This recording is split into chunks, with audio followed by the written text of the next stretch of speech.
त्यामुळे पाकिस्तानला हे माहिती आहे की आपण भारताविरुद्ध लढाई लढू शकत नाही आणि म्हणूनच मुंबई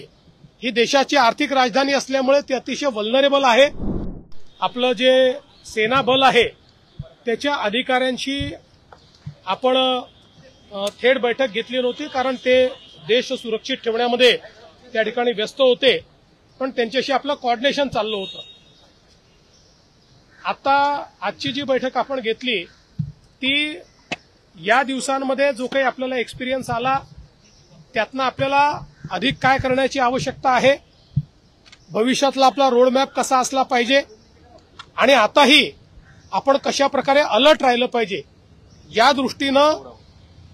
ज्या काही आमच्या फोर्सेसच्या आपल्याकडनं अपेक्षा आहेत त्याही आम्ही समजून घेतल्या, जे कन्सर्न्स आहेत तेही त्या ठिकाणी मांडले आणि विशेषतः आपल्याला कल्पना आहे की ज्या प्रकारे आपल्या सेनेनं पाकिस्तानला त्याची जागा दाखवली आणि ज्या प्रकारे आपल्या सेनेनं आतमध्ये शिरून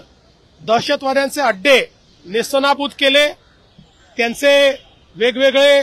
विमानांचे जे काही हवाई अड्डे होते, सैनिकी बेसेस होत्या, त्या ज्या प्रकारे नेस्तनाबूत केल्या,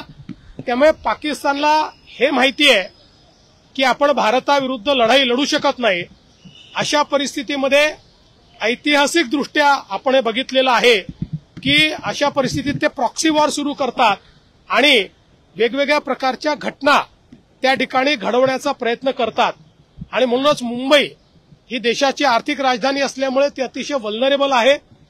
त्या दृष्टीनं काय खबरदारी घेतली पाहिजे आणि या दृष्टीनं कसं कोऑर्डिनेशन असलं पाहिजे याकरता आजची बैठक आम्ही केलेली आहे। अतिशय चांगलं कोऑर्डिनेशन आम्ही त्या ठिकाणी केलेलं आहे। जे काही कन्सर्न्स आहेत ते सेना अधिकाऱ्यांकडून आम्ही समजून घेतलेले आहेत, कुठे आपल्याला अधिक लक्ष देण्याची आवश्यकता आहे ते देखील आम्ही समजून घेतलेलं आहे आणि त्याप्रमाणे कोऑर्डिनेशननी आम्ही पुढच्या काळामध्ये काम करणार आहोत।